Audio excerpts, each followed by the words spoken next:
sort of half glasses and half not glasses. Yeah, look, I'd like to welcome you all here. As Dave said, Claire and I have been farming here since 1979. We run it's all sheep, fat lambs and wool. In the last few years we've been moving towards multi-purpose merinos, which are still merinos but a bit more concentration on lambing percentage, fecundity and mothering ability. What the plan is I'm just going to I'm a lot more comfortable in the paddock with people asking questions, so we'll run through here just quickly what we do and a bit of history and why we did what we did and what our results are today. And then we're going to go into the farm. We're going to have a look at several paddocks, and as David said, if we could just reduce the number of vehicles, because we will be driving right through the farm, you'll see it's a bit of like warts and all, so you'll see the good, bad, and there's a lot more good than bad, thank heavens, but we'll be looking at two main paddocks. There's a case study. The case study is on two main paddocks. One is looking at the change in pH and carbon over 10 years, soil organic matter levels, and the other one is a really interesting paddock that I love taking people through, which is probably some of the most highly productive soils, but they have very low pHs and high sodium. So that's a really interesting one to look at. And also, much on was NRM, the cropping into kaikui. We do a bit of that with ryegrass and stuff, and we also cut hay on it. So we'll also go to that paddock to see what the results are and on the perennials. My background has been forestry in the 70s, and then farming. Even though I came from a farm, but my parents weren't reliant on the farm as their main income. We have 700 acres here, but we only have just under about 380 acres of pastures, because unfortunately we do have quite a few blue gums. We sort of got twisted into that years ago, hopefully only for another 5 years, and we have quite a bit of remnant vegetation which we do value very highly. I'll just have to scroll down here.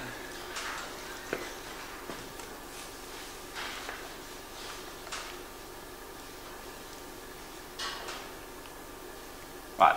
Our present stocking numbers today, including lambs at 2,600 sheep.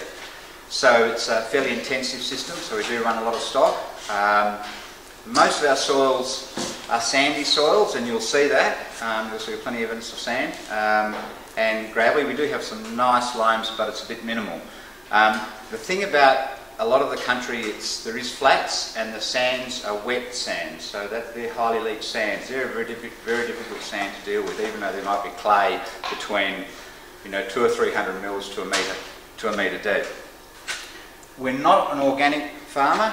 We do use chemicals, albeit at a minimum, and probably more chemicals in sheep certainly than in pasture. We actually use very little chemicals on the pasture.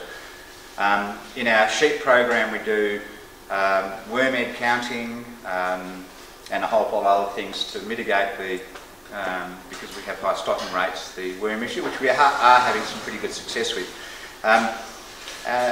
Overall, the farm is the basis of our income, and yeah, so I'll just keep going. We started, if you like, the biological principle of farming, and what is biological farming, which is something I'll give out what our interpretation is, in the 1990s. And one of the main reasons why we started it was we saw a falling in productivity, particularly in stock health. That was one thing we noticed. We did a lot of new land clearing in the 80s. This country, pretty much this farm was cleared in the 60s, and we moved here in the late 70s. So we actually do know pretty much the whole entire history of this farm from new land. So we found that we did about 800 acres of new land clearing. At that stage we had more acres than my brothers. We did 800 acres of new land clearing, and we created a bit of salt and everything else, as we all found out post. But what we did find is the productivity on the new land, albeit it took a year or two, was far exceeding our old land established pasture. And we were on pretty much the basic program. At that stage CSBP was pretty much the only company in the fertiliser industry. So we were using super potash, super copper, zinc and moly to particularly, you know, every 4 or 5 or 7 years, whatever the sort of standard practice was. And in those days, super was $30 a tonne, you know, so we didn't have any problems about not putting it on. But we noticed a decline in our clovers in our established pasture. We noticed significant clover in our new land pasture. And I know any farm you talk to has done new land has the same story. The other thing we noticed was our fecundity in our ewes we thought were low, even though the merinos might be 75–80%, which seems to be district standard sort of averages. But we also, the wool was going off. So at 6.5 years old, our wool was getting very yolky, and so we thought, well, why? What? And because we had so much new land and it was the other half of the farm, the sheep running on the new land were actually run independently.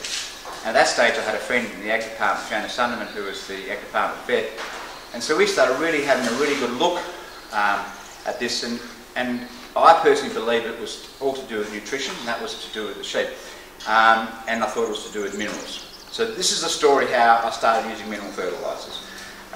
So what we did, and the other thing that was concerning me is the inputs were increasing. I mean, red-legged earth mite, there was Lemat coming onto the scene. You know, lime was really starting to come on the scene then, and so that was another potential big income, even though we do use some lime, we're not sort of anti-lime.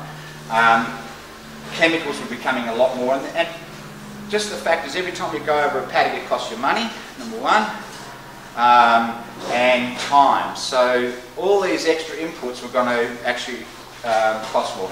And also a lot more nitrogen was starting to be used in the grazing situation, so we thought, well, we don't want to continue to keep putting more costs into the system. What is biological farming? That was our little sweet corn crop last year, which we got 75 crops of 3 square metres. So for us, biological farming was how we focus and what we do. And so probably this focus, our priorities, affected our management and thinking. And so the living soil became #1 priority for us as a farmer. You know, so that was our greatest asset, and a lot of old timers would talk about a living soil, even though they might say earthworms, what they saw as a living soil. It's far more complicated, far more interesting actually than that. So our focus in management, and it's not just about fertiliser, it's not about biology, it's about a whole pile of management things, was considering soil health, what the potential effects was on the soil biology, and in the early 90s we knew very little about that, other than rhizobia and a few other things which are quite common. And so we then started to look at our farm inputs, how we manage our farm, and it wasn't until later, until I met Paul Storer from AMF, that we started to really understand the implications of the effects specifically of chemicals on soil biology and yield, and that was really interesting, and that made another big change for us when we're looking at chemicals and the use of chemicals. Is there any more seats? You're welcome to sit up on the board if you're... There's a few seats here, yeah. So what I'd like to do in the management principles is 3 things that we looked at in the management principles of the farm, and I'd say number 1, 2 and 3 really, even though there's 3 different ones, is nutrition. And it wasn't just nutrition in our pasture, it was of course nutrition in our stock. And when I get a bit later I'll tell you what results we're now getting. So we saw nutrition as number 1, and the reason we started using a mineral fertiliser, and a mineral fertiliser, what we use by nature is all fertilisers can be technically mineral, but we use a mineral fertiliser that has a large component of ore, mineral ores, natural mineral ores. So basically you can say the mineral fertiliser has pretty much all the minerals. Whether they're all needed at one time or another doesn't really matter, because when it's in an ore form, it's the biology, which we found out later, has the nutrient release effect on minerals. So those minerals will stay in the soil. So, and then we use selected, and I say that also after seeing a fair bit of research, selected forms of soluble phosphate, very small amounts of nitrogen on the farm.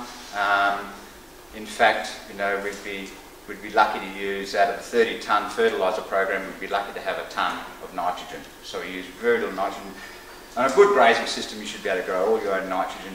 And in fact, you can grow have too much nitrogen, which we believe creates a bit of a thistle problem, too much nitrates in the soil. And so we just really look at, you know, what the influence of what we do has on the soil and subsequently has on the microbes and that. And so that's our number one focus that we concentrate on the farm.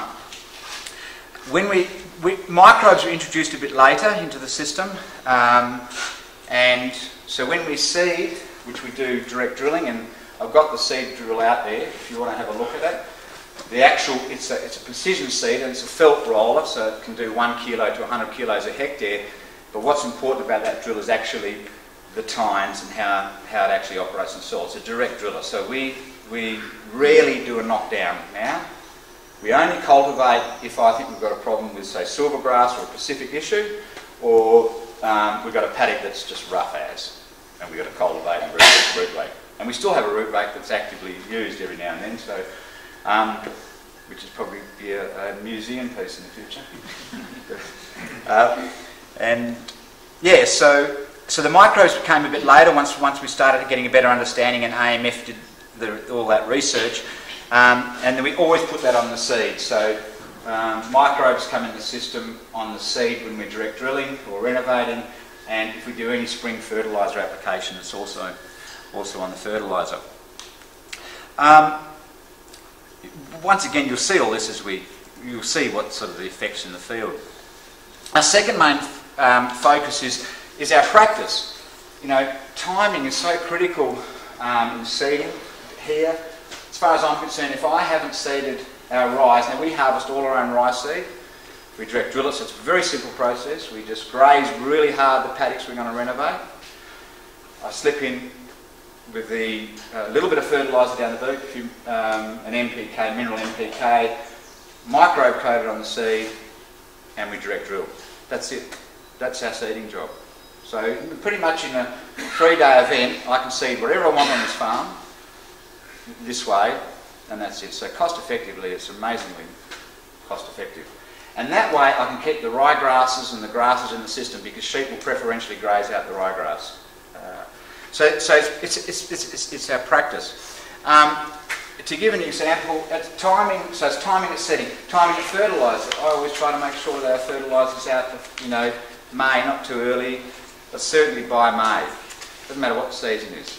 I think that's really important. Coming in late, because it's that when the soil's warm and you've got that bit of extra fertility because you're fertilised, and if there's microbes involved, then you get far better result. The other thing is in spring, I come back in spring, but depending on the country and the soil type, so there's nothing, you can't really say this is the standard for everything, but on the bulk of the farm, even for our haylage cut, I don't come back in spring. Certainly I don't come back with any nitrogen. But when I do come back in spring, it's on the poorest parts of the farm. So we'll have areas which are very sandy, waterlogged, it could have been winter waterlogged. They'll have, things from Guildford bulb, a little bit of sorrel. There'll be clover and rye there. That's what I fertilise in spring. And normally we contract all the fertiliser, but I just run around with a drop spread. It's only a few tonnes. And I might pick a hectare in a paddock, or half a hectare, because our paddocks are small. We also do some rotation, which I'll go quickly onto a bit as well. So I actually fertilise the poorest part of the country, and it's out of 30 tonnes, it's about 3 tonnes. So it gives you an idea of the proportion. It's not a lot. And that makes a significant difference, because once you start bringing that country up, the organic matter, the root systems, the microbes, they all seem to start, and then you look over the paddock and you can hardly pick it. It might take a couple of years, but you can hardly pick it. So because I want every paddock to perform well, I want every part of that paddock to perform. So spring application. So that's once again about the method. When we're seeding, I make sure we don't bury the seed too deep, blah, blah, blah. All those things that are important. But they're really important, because I had an old Coldy trash seed drill, and my results weren't that good to begin with, and I found because my rye seed was that deep. Where your rye seed, what they say technically, isn't it? Just the depth of the seed is how much you cover it. So seed depths are really important. Of Grazing management is another one. I'd really like to rotate, like the rotation groups, the evergreen, isn't it? So rotate. But what happens is that means I'd have pretty much one mob of 2,500 animals this time of year, and it's impossible to handle. In fact, it's impossible to land in everything.